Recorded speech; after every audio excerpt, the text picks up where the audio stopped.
গ্রামের রাস্তায় কিন্তু প্রচুর মানুষ এবং তাদের একটাই দাবি যে কারণ যারা দোষী তাদেরকে কিন্তু ধরতে হবে, তাদেরকে ধরতে হবে। আমি সেই শিশুটাই দেখাচ্ছি।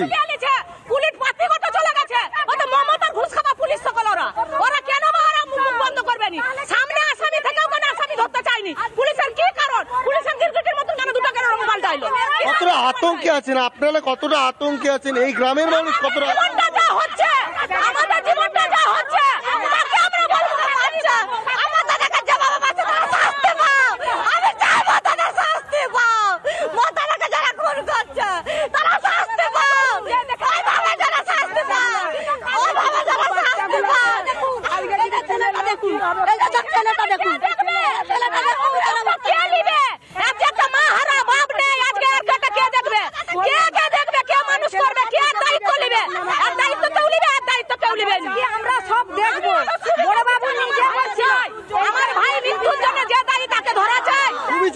সুবিচার চাই, সুবিচার চাই, এইটাই কিন্তু একটাই ভাষা গ্রামবাসীদের এবং সেই ছবিটাই কিন্তু আমরা একেবারে গ্রাউন্ড জিরো থেকে তুলে ধরছি। পিউ গ্রামের প্রত্যেকটা মানুষের একটাই সুবিচার চাই। সুদীপ্ত, পুলিশের অসহযোগিতার অভিযোগ তারা রাখছেন এবং একই সঙ্গে বিস্ফোরক একটার পর একটা অভিযোগ সামনে আসছে। ঘটনাস্থলে পুলিশে যাওয়ার পর সেখান থেকে এই মুহূর্তে তারা কোথায় গেলেন? দেখো, তারা পুলিশকে কিন্তু যে এলাকা, সেই এলাকাতে পুলিশ যখন বেরিয়ে গেল তারা কিন্তু এবারে ফিরে আসছে তাদের যে বাড়ি, শান্তনুর যে বাড়ি, সেই বাড়িতে কিন্তু ফিরে আসছে। অর্থাৎ বলাই চলে যে পুলিশকে কিন্তু কার্যত গ্রাম থেকে পুলিশ যতদূর বেরিয়ে গেল পুলিশ কিন্তু বার করে দিল, পুলিশকে ক্ষোভের মুখে পড়তে হলো। পুলিশ যে তার বয়ান রাখলো সেই বয়ানে কিন্তু পুলিশকে ক্ষোভের মুখে পড়তে হলো। তা কিন্তু একেবারেই স্পষ্ট এবং বারবার ধরে একটাই কথা তারা বলছে যে তারা কিন্তু শাস্তি চায়। এবং এই মুহূর্তে দেখাবো সেই ছবিটা, যে বাড়ি যেখানে শান্তনুর বাড়ি, এই রাস্তা দিয়ে কিন্তু শান্তনুর বাড়ি এবং সেখানে কিন্তু তারা ফিরে যাচ্ছেন এবং পুলিশকে কিন্তু বারবার অর্থাৎ পরিস্থিতি যা এই মুহূর্তে হয়ে দাঁড়িয়েছে এই খড়গপুরে, যেখানে বিজেপি কর্মীর দেহ উদ্ধার হয় ঘটনাস্থলে, পরবর্তী সময় পুলিশ গেলে কার্যত সেখান থেকে পুলিশকে তাড়িয়ে দেওয়া হয়। পুলিশি নিষ্ক্রিয়তার অভিযোগেই মূলত এই পদক্ষেপে নিয়েছেন সেই গ্রামের বাসিন্দারা। পরিবারের সদস্যদের অভিযোগটা আপনাদের সামনে তুলে ধরবো এবং একই সঙ্গে এই রাজ্য পুলিশের ভূমিকা নিয়ে কার্যত একেবারে নিশানা করেছে যেমন সাধারণ মানুষ, ঠিক একই রকম ভাবে রাজনৈতিক নেতৃত্ব তারাও। শুভেন্দু অধিকারী বক্তব্য আপনাদের সামনে আমরা তুলে ধরবো। আজকে ভোরবেলা ধানের ক্ষেত থেকে পিংলাতে আমাদের একজন অঞ্চল কনভেনারের ভাইকে মৃত অবস্থায় ক্ষতবিক্ষত পাওয়া গেছে। তার দেহ রেখে ওখানে ঘাটালের প্রার্থী হিরণ চট্টোপাধ্যায় এবং ঘাটাল সাংগঠনিক জেলার সভাপতি তন্ময় দাস বিক্ষোভ দেখাচ্ছেন। পুলিশ দলদাসের মতো আচরণ করার চেষ্টা করছে। আমরা ইলেকশন কমিশনকে বলবো, পশ্চিমবঙ্গে থেকে পুলিশকে শুধু ভোটের দিন নয়, এখন থেকে সরিয়ে রেখে প্রয়োজন হলে অন্য রাজ্য থেকে পুলিশ অফিসারদেরকে নিয়োগ করে এই রাজ্যে আইনের শাসন, গণতন্ত্র, নির্বাচন পরিবেশ, প্রচারের সুযোগ এটা করার ব্যবস্থা গ্রহণ করতে হবে।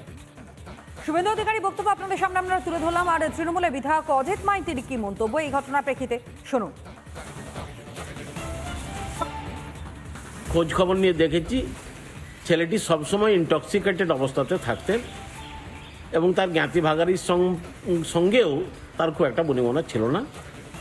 পুলিশ গেছে, মৃতদেহ নিয়ে এসছে। আমি পুলিশের কাছে রিকোয়েস্ট করেছি যে আপনারা একদম পোস্টমর্টেম করে দেখুন এটা কিসে মৃত্যু হয়েছে।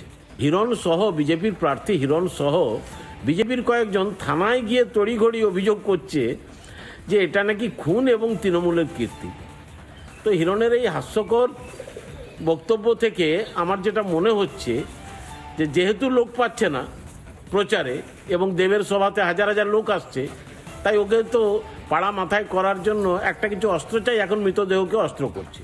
গ্রামের রাস্তায় কিন্তু প্রচুর মানুষ এবং তাদের একটাই দাবি যে কারণ যারা দোষী তাদেরকে কিন্তু ধরতে হবে, তাদেরকে ধরতে হবে। আমি সেই শিশুটাই দেখাচ্ছি।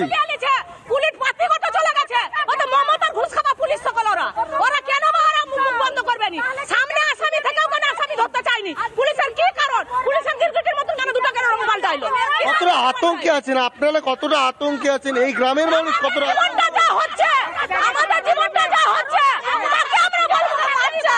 আমাদের কাছে জবাব আছে, তারা শাস্তি পাও। আমি চাইবো তারা শাস্তি পাও। মাতারাকে যারা খুন করছে, তারা শাস্তি পাও।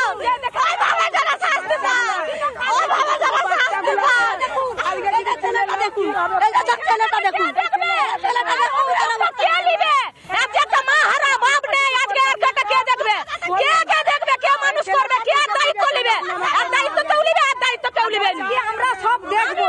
বড় বাবু নিজে বলছে, আমার ভাই মৃত্যুর জন্য যে দায়ী তাকে ধরা চাই। সুবিচার চাই, সুবিচার চাই, সুবিচার চাই, এইটাই কিন্তু একটাই ভাষা গ্রামবাসীদের, এবং সেই ছবিটাই কিন্তু আমরা একেবারে গ্রাউন্ড জিরো থেকে তুলে ধরছি। পিউ, গ্রামের প্রত্যেকটা মানুষের একটাই সুবিচার চাই।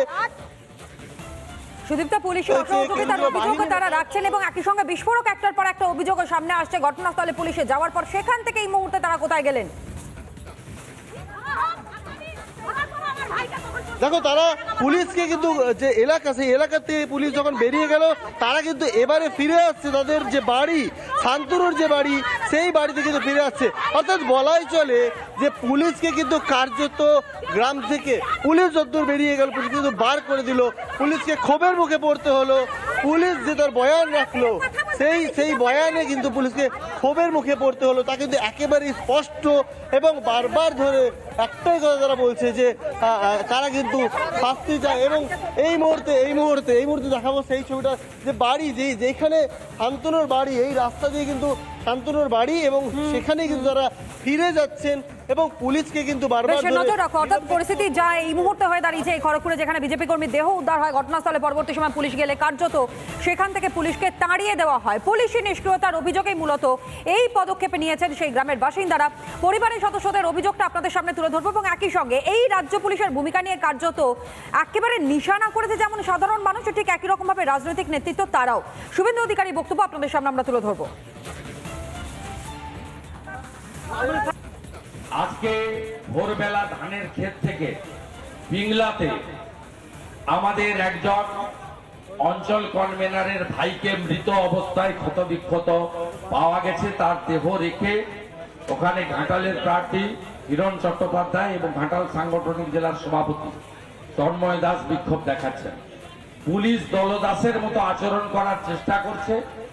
আমরা ইলেকশন কমিশনকে বলবো, পশ্চিমবঙ্গে থেকে পুলিশকে শুধু ভোটের দিন নয়, এখন থেকে সরিয়ে রেখে প্রয়োজন হলে অন্য রাজ্য থেকে পুলিশ অফিসারদেরকে নিয়োগ করে এই রাজ্যে আইনের শাসন, গণতন্ত্র, নির্বাচন পরিবেশ, প্রচারের সুযোগ, এটা করার ব্যবস্থা গ্রহণ করতে হবে। শুভেন্দু অধিকারী বক্তব্য আপনাদের সামনে আমরা তুলে ধরলাম। আর তৃণমূলের বিধায়ক অজিত মাইতির কি মন্তব্য এই ঘটনার প্রেক্ষিতে শুনুন। খোঁজ খবর নিয়ে দেখেছি, ছেলেটি সবসময় ইনটক্সিকেটেড অবস্থাতে থাকতেন এবং তার জ্ঞাতি ভাগারির সঙ্গেও তার খুব একটা বনিবনা ছিল না। পুলিশ গেছে, মৃতদেহ নিয়ে এসছে। আমি পুলিশের কাছে রিকোয়েস্ট করেছি যে আপনারা একদম পোস্টমর্টেম করে দেখুন এটা কিসে মৃত্যু হয়েছে। হিরণ সহ, বিজেপির প্রার্থী হিরণ সহ বিজেপির কয়েকজন থানায় গিয়ে তড়িঘড়ি অভিযোগ করছে যে এটা নাকি খুন এবং তৃণমূলের কীর্তি। তো হিরণের এই হাস্যকর বক্তব্য থেকে আমার যেটা মনে হচ্ছে যে যেহেতু লোক পাচ্ছে না প্রচারে এবং দেবের সভাতে হাজার হাজার লোক আসছে, তাই ওকে তো পাড়া মাথায় করার জন্য একটা কিছু অস্ত্র চাই, এখন মৃতদেহকে অস্ত্র করছে।